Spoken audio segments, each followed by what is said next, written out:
अच्छा, फिर ना क्या और इम्पॉर्टेंट टॉपिक है CNS पैथोलॉजी का, that is hypoxia, ischemia and infarction. इसमें से कुछ सब टॉपिक्स हैं जो एज अ SCQ या हमें MCQ में पूछे जा सकते हैं, तो उनको एक बार रिवाइज कर लेते हैं। तो हाइपोक्सिया, इस्कीमिया और इन्फाक्शन, ये तो हम लाइक शुरू से पढ़ते आ रहे हैं, ठीक है। हाइपोक्सिया तब होगा जब सेल्स को ऑक्सीजन नहीं मिलेगी, तो डेफिनेटली उनके मेटाबॉलिक प्रोसेसेस डिरेंज्ड होंगे। Most important one is the dysfunction of sodium potassium ATPase pump, जिसकी वजह से फिर सेलुलर एडीमा भी शुरू हो जाता है और टिश्यू स्वेल हो जाता है इन रिस्पॉन्स टू हाइपोक्सिया, ये तो हमें पता ही है।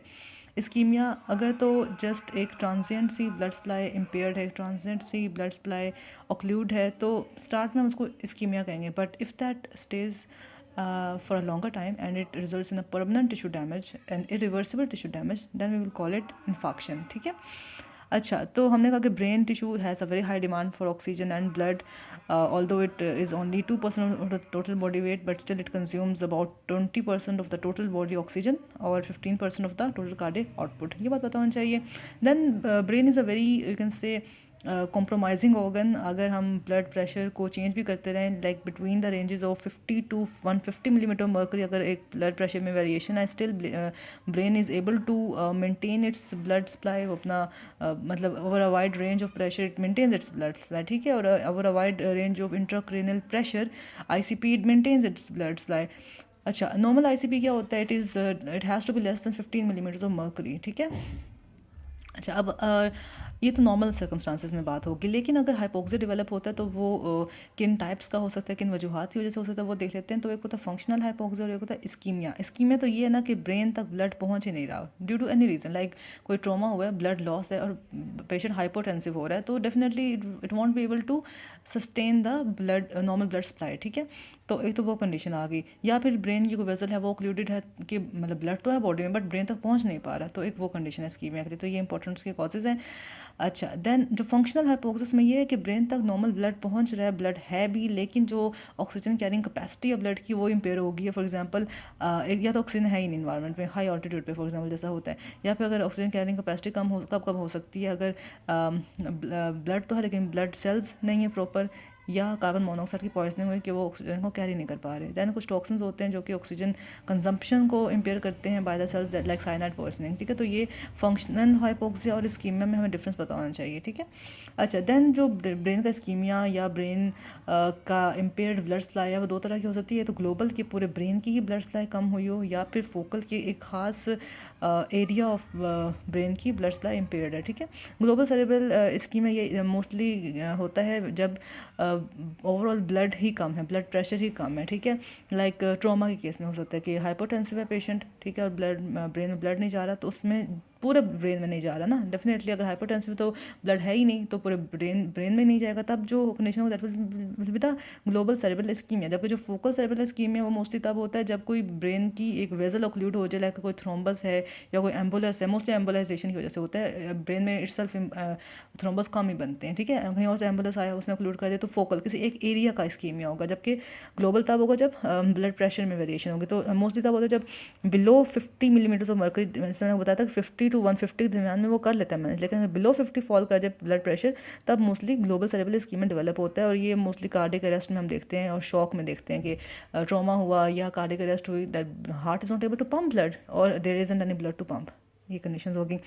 तो मोस्टली तो ये हम कहते हैं कि अगर तो इसका जो क्लिनिकल आउटकम है ग्लोबल सेरेब्रल इस्कीमिया का डिपेंड करेगा कि कितनी ड्यूरेशन के लिए ब्लड सप्लाई इम्पेयर रही है और कितनी सिविरिटी की ब्लड सप्लाई इम्पेयर रही है। तो ये चीज़ अगर तो मतलब माइल्ड से इंसल्ट थी, लाइक थोड़ी देर के लिए बस ब्लड प्रेशर फॉल किया and then it got recovered, तो हमें खाली एक ट्रांजिएंट सी पोस्ट इस्कीमिक कन्फ्यूजनल स्टेट मिलेगी। अदरवाइज जो न्यूरोलॉजिकल फंक्शन होगा ब्रेन का वो ठीक रहेगा, ठीक है।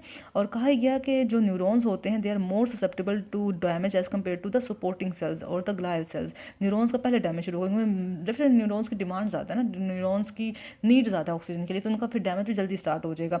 और मोस्टली कहाँ का न्यूरॉन्स जल्दी इफेक्ट होते हैं? Pyramidal cells of hippocampus and neocortex and the Purkinje cells of cerebellum. Purkinje cells of cerebellum और pyramidal cells of hippocampus and neocortex will be affected first, ठीक है।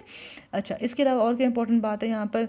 अच्छा, एक तो बात कर ली कि कुछ सेल्स हैं जो ज़्यादा ससेप्टेबल, लेकिन जो इंजरी है वो ओवरऑल हर ऑर्गन को होगी। There will be global cerebral ischemia और वाइड स्प्रेड न्यूरोनल डेथ होगी। डेफिनेटली अगर एक फिक्स्ड अमाउंट ऑफ टाइम तक ब्लड सप्लाई ऑक्लूडेड रहेगी तो the result will be tissue death और द न्यूरोनल डेथ। अच्छा, और अगर न्यूरोनल डेथ हो जाए उस नतीजे में क्या होता है कि सीवियरली इम्पेयर्ड न्यूरोलॉजिकल सिम्टम्स आते हैं, लाइक पेशेंट वेजिटेटिव स्टेट में हो सकता है। अब दो चीज़ें, एक है ब्रेन डेथ और एक है वेजिटेटिव स्टेट। वेजिटेटिव स्टेट ये है कि the patient is not aware of his surroundings, मतलब he is lying there and he is breathing properly, he has his reflexes, उसके डीप रिफ्लेक्सेस नॉर्मल हैं, उसकी breathing reflexes normal, he is able to breathe, he is able to do everything, जो उसके ना autonomic function है, he is able to do that, लेकिन he is not aware of his surrounding. उसको जो you can say awake state है वो reach नहीं होती, like he can't respond, he can't understand, he just lying there, ठीक है, उसे हम वेजिटेटिव स्टेट कहते हैं। तो based on degree of damage he can either be in a vegetative state और he can have a brain death. Brain death में ये होता है कि जो जो रिफ्लेक्सेस मैंने कहा कि कंजर्व्ड होते हैं कैसे वेजिटेटिव स्टेट, वो भी लॉस हो जाते हैं। तो ब्रेन स्टेम का फंक्शन भी लूज़ हो गया, रिफ्लेक्सेस ऑफ द ब्रेन भी लूज़ हो गए, तो उस नतीजे में क्या होगा, the patient won't be able to breathe, ठीक है, उसके ब्रीदिंग रिफ्लेक्स भी एब्सेंट हो जाएगा एज इट इज रिटन है, जो ब्रीथ रेस्पिरेटरी ड्राइव है वो भी डैमेज हो जाएगी। तो उस केस में बंदे को मैकेनिकल वेंटिलेशन पे रखना पड़ता है and the patient will be kept on ventilator. लेकिन जब उसको वेंटिलेटर पर रखेंगे तो his respiratory drive is not there, his brain reflexes are absent, ठीक है, और उसके ब्रेन स्टेम फंक्शन भी इम्पेयर्ड है। तो since the brain does not have to do anything, he will go into atrophy, ठीक है। तो the brain will gradually undergo autolysis and this is called as respirator brain. जब हम ventilator पर डालते हैं किसी पेशेंट को तो उसका ब्रेन को हम रेस्पिरेटर ब्रेन डिक्लेयर कर देते हैं क्योंकि उसकी ऑटोलिसिस शुरू हो जाती है, ठीक है।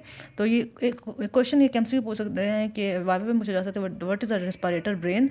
सो in case of profound brain injury or profound ischemic injury of the brain, the deep the brain reflexes and the brainstem function is lost, as a result of which respiratory drive is absent and the patient is maintained on mechanical ventilation and the brain gradually undergoes autolysis resulting in respirator brain। ये बताना चाहिए हमें, ठीक है, कि brain का autolysis जब शुरू हो जाता है mechanical ventilation, that is called as respirator brain. अच्छा, ग्लोबल सेरेब्रल इस्कीमिया की हमें मॉर्फोलॉजी भी देख लेते हैं कैसी होगी। तो definitely as I told you before कि जो न्यूरोनल डेथ शुरू हो जाती है किसी भी रीजन में, वहाँ पे एक इस्कीमिया डेवलप हो रहा है, तो इन्फ्लेमेटरी साइटोकाइंस भी रिलीज होंगे in response to necrosis and ischemia. तो वो क्या करेंगे, वो ब्रेन एडिमा करा देंगे, ब्रेन में स्वेलिंग करा देंगे, the brain of global ischaemic patient will B swollen और जो गायराएँ होंगे दे विल बी वाइडन और सरकाएँ नैरो हो जाएंगी ड्यू टू ब्रेन स्वेलिंग। अच्छा, हमने एक और कंडीशन देखी थी अल्जाइमर डिजीज़। अल्जाइमर डिजीज़ में क्या हो रहा था कि वाइड सल्काए हो रहे थे और नैरो गायराए हुए थे, तो इसको उससे आप कंपेयर कर सकते हैं, ठीक है, this is opposite of that. और लेटर ऑन ग्रे और वाइट मैटर में डिमार्केशन भी खत्म हो जाती है और हमें 3 डिग्री ऑफ चेंजेस नजर आते हैं with the passage of time. एक अर्ली चेंजेस होते हैं आफ्टर ग्लोबल सेरेब्रल इस्कीमिया, एक सब एक्यूट चेंजेस होते हैं और एक रिपेयर का फेज आ जाता है। अर्ली चेंजेस में क्या होता है ये देख लेते हैं। और ये कि इरिवर्सल इस्कीमिक इंजरी को हम इन्फेक्शन कहते हैं, मैं बता चुकी हूँ। अर्ली चेंजेस में ये होगा, सबसे पहले ये होगा ग्लोबल इस्कीमिक इंजरी में that with in 12 to 24 hours, एक दिन के अंदर अंदर क्या होगा कि एक्यूट न्यूरोनल सेल चेंज होगा, एक्यूट चेंज आएगा जिसको हम कहते हैं रेड न्यूरॉन्स। रेड न्यूरॉन्स क्या क्यों हम इसे कहते हैं, क्योंकि पहले तो ये कि न्यूरॉन्स में माइक्रो वैक्यूलेशन हो जाएगी, वैक्यूल्स अपीयर होने शुरू हो जाएंगे, डेफिनेटली वो ऐसे सब ब्लैबिंग भी तो होनी है ना सेल्स की, तो माइक्रो वैक्यूलेशन हो जाएगी। साइटोप्लाज्मिक एओसिनोफिल काउंट ज़्यादा होने की वजह से क्या हो रहा है, sorry eosinophilia means that there is a जो न्यूरॉन जो वहाँ के ऑर्गेनल्स हैं they are breaking down and they are releasing their chemicals, और वहाँ पे हमें एक इओसिनोफिलिक सी स्टेट मिलती है। तो सेलुलर साइटोप्लाज्मिक इओसिनोफिलिया मिल रहा है, माइक्रो वैक्यूलेशन, और इसी इओसिनोफिलिया की वजह से, ठीक है, हम इसको रेड न्यूरॉन्स भी कहते हैं। तो micro vacuolation, cytoplasmic eosinophilia because of increase organelles and nuclear pyknosis. Nucleus क्या हो रहा है, श्रिंक हो रहा है and it is undergoing break down, ठीक है। तो ये स्टार्ट के 12 to 24 आवर्स में न्यूरॉन्स क्या परमानेंट इन्फेक्शन हो गई है ना, परमानेंट इस्कीमिया हो गया। उसके नतीजे में क्या हो रहा है कि साइटोप्लाज्मिक इओसिनोफिलिया है, माइक्रोवैक्यूलेशन है, न्यूक्लियर पिक्नोसिस एंड करियोलेक्सिस, ठीक है। ये हमें चेंजेस फर्स्ट 24 आवर्स में मिल रहे हैं। अच्छा, इसके अलावा और क्या हो रहा है, ये चेंजेस कुछ न्यूरॉन्स में भी हो रहे हैं, यही चेंजेस एस्ट्रोसाइट्स और oligodendrocyte which are the supporting cells उसमें भी नजर आ रहे हैं, ठीक है। इसके बाद जो टिश्यू चूँकि डैमेज हो चुका है, नेक्रोज हो चुका है, उसके बाद उसमें न्यूट्रोफिल्स की इन्फिल्ट्रेशन भी शुरू हो जाती है। तो सब एक्यूट चेंजेस में हमारे पास क्या आता है कि after 24 hour to next 2 weeks वहाँ का टिश्यू का नेक्रोसिस होगा, वहाँ पे स्टार्ट के 24 आवर्स तक तो न्यूट्रोफिल्स आ रहे थे, उसके बाद लेटर ऑन वहाँ पे इन्फ्लक्स मैक्रोफेजेस का होता है, वेस्कुलर प्रोलिफरेशन होती है to provide a pathway to the macrophages to infiltrate this area and reactive gliosis. Reactive gliosis हम हर तरह की नेक्रोसिस में देखेंगे, जहाँ भी ब्रेन में डैमेज होगा किसी भी वजह से वहाँ पर रिएक्टिव ग्लायोसिस लास्ट में आती है। तो फर्स्ट 24 आवर्स में क्या हो रहा था, फर्स्ट 24 आवर्स में हमें रेड न्यूरॉन्स मिल रहे थे, योसिनोफिलिया हो रहा था न्यूरॉन्स का, माइक्रोवैक्यूलेशन हो रही थी, न्यूक्लियर पिग्नोसिस हो रही थी और करियोडेक्सिस हो रही थी। नेक्स्ट 24 आवर्स से 2 वीक्स के दरमियान में क्या हो रहा है, अच्छा स्टार्ट में फिर न्यूट्रोफिल काउंट भी ज़्यादा हो रहा था उस एरिया का, ठीक है। अच्छा न्यूट्रोफिलिक इन्फिल्ट्रेशन ज़्यादा होती है। सेकंड 12 टू 20 24 टू 2 वीक्स में क्या होता है, मैक्रोफेजेस की इन्फिल्ट्रेशन हुई, वेजोडाइलेशन हुई या वास्कुलर प्रोलिफरेशन हुई, ठीक है, और रिएक्टिव ग्लायोसिस हुई और नेक्रोसिस हुई है टिश्यू की, ठीक है।